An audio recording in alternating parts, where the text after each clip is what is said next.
அனைவருக்கும் வணக்கம். Welcome to Rockfort சமையல். இன்றைக்கி நம்ம சேனலில் பார்க்க போகிற ரெசிபி என்னென்னு பார்த்தீங்கன்னா, அடிக்கிற வெயிலில் நல்லா ஜில்லுன்னு ரொம்ப சூப்பரான ஒரு ட்ரிங்க் ரெசிபி தாங்க நம்ம இன்றைக்கி பார்க்க போகிறோம். இது வந்து பார்த்திங்கன்னா நம்ம மாம்பழம் ஜவ்வரிசி வச்சு செய்யக்கூடிய ஒரு சூப்பரான நல்ல டேஸ்டான ஒரு சம்மர் ட்ரிங்க்குங்க.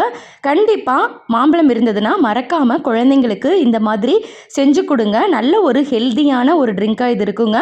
இப்போ இந்த சூப்பரான மேங்கோ டிலைட் எப்படி செய்கிறதுன்னு பார்க்கலாங்க. இப்போ இந்த ரெசிபி செய்கிறதுக்கு ஃபஸ்ட்டு ஒரு பேன் எடுத்துக்கோங்க. பேனில் 1 கப் அளவுக்கு நம்ம தண்ணி சேர்த்துக்கலாங்க. இப்போ தண்ணி வந்து ஓரளவுக்கு நல்லா கொதி வந்ததுக்கப்புறம் இதில் அரை மணி நேரம் ஊற வச்ச ஜவ்வரிசியை இதில் சேர்த்துக்கலாங்க. ஜவ்வரிசியை சேர்த்துட்டு நல்லா இதை கலந்து விட்டுக்கோங்க. ஜவ்வரிசி வந்து நல்லா வெந்து கண்ணாடி பதம் வரணும். அது வரையும் இதை நல்லா வேக வச்சுக்கோங்க. நம்ம மாம்பழம் ஜவ்வரிசி சேர்த்து இந்த ட்ரிங்க் செய்கிறதுனால நல்ல ஒரு ஹெல்தியான ஒரு கூல்ட்ரிங்காக இது இருக்குங்க. இப்போ ஜவ்வரிசி வந்து பார்த்திங்கன்னா நல்லா வெந்துருச்சு. இந்த மாதிரி கண்ணாடி பதம் வரணுங்க. அது வரையும் இதை நல்லா நம்ம வேக வச்சாச்சு. இப்போ நம்ம ஸ்டவ் ஆஃப் பண்ணிவிட்டு இதை நல்லா தண்ணியை வடிச்சிட்டு தனியாக இந்த மாதிரி எடுத்து வச்சுக்கோங்க. இப்போ இது தனியாக இருக்கட்டும். இப்போ அதே பேனில் நான் இன்றைக்கி 1/2 லிட்டர் அளவுக்கு பால் எடுத்திருக்கேங்க. இந்த பால் வந்து நான் ஆல்ரெடி காய்ச்சி எடுத்து வச்சுருக்கேன். நீங்கள் பாலை காய்ச்சலைன்னா நல்லா பாலை வந்து ஒரு 2 கொதி வச்சு நல்லா எடுத்துக்கோங்க. இப்போ பால் வந்து பார்த்திங்கன்னா நல்லா கொதித்து வரட்டும். இப்போ பால் வந்து நல்லா கொதிச்சிருச்சுங்க. இப்போ இதில் தேவையான அளவு சர்க்கரை சேர்த்துக்கலாம். நான் 1/2 கப் அளவுக்கு சர்க்கரை சேர்த்துருக்கேங்க. சர்க்கரை சேர்த்துட்டு இதை நல்லா நம்ம கலந்து விட்டுக்கலாம். சர்க்கரை எல்லாமே நல்லா கரைஞ்சி வரட்டும். இப்போ சர்க்கரை எல்லாமே நல்லா கரைஞ்சிருச்சு. இப்போ இதில் நம்ம 1 ஸ்பூன் அளவுக்கு கஸ்டர்ட் பவுடர் சேர்த்துக்கலாம். வீட்டில் கஸ்டர்ட் பவுடர் இல்லைன்னா நீங்கள் 1 ஸ்பூன் அளவுக்கு கார்ன்ஃப்ளவர் மாவு சேர்த்துக்கலாங்க. இப்போ கஸ்டர்ட் பவுடரை கொஞ்சமாக தண்ணி கலந்து இந்த பாலோடு நம்ம சேர்த்துக்கலாங்க.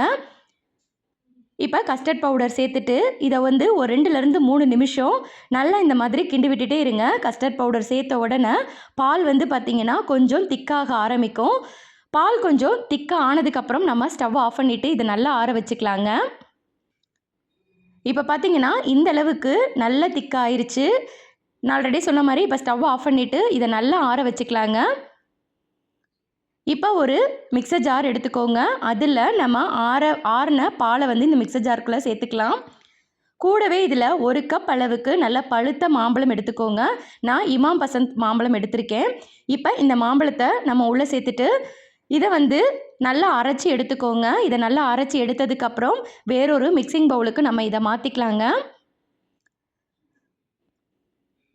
இப்போ இதில் ஆல்ரெடி நம்ம வேக வச்சுருந்த ஜவ்வரிசியை நம்ம இது கூட சேர்த்துக்கலாம். ஜவ்வரிசி சேர்த்ததுக்கப்புறம் இதில் நான் 1 ஸ்பூன் அளவுக்கு சப்ஜா விதை வந்து ஒரு 10 நிமிஷம் ஊற வச்சு இதில் சேர்த்துக்கிறேங்க.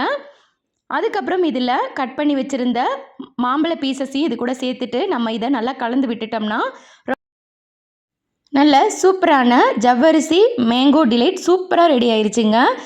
இந்த வெயில் காலத்துக்கு இந்த மாதிரி குழந்தைங்களுக்கு ஹெல்த்தியாகவும் அதே சமயம் நல்ல ஜில்லுன்னு கூல்ட்ரிங்க்ஸ் இந்த மாதிரி செஞ்சு கொடுங்க.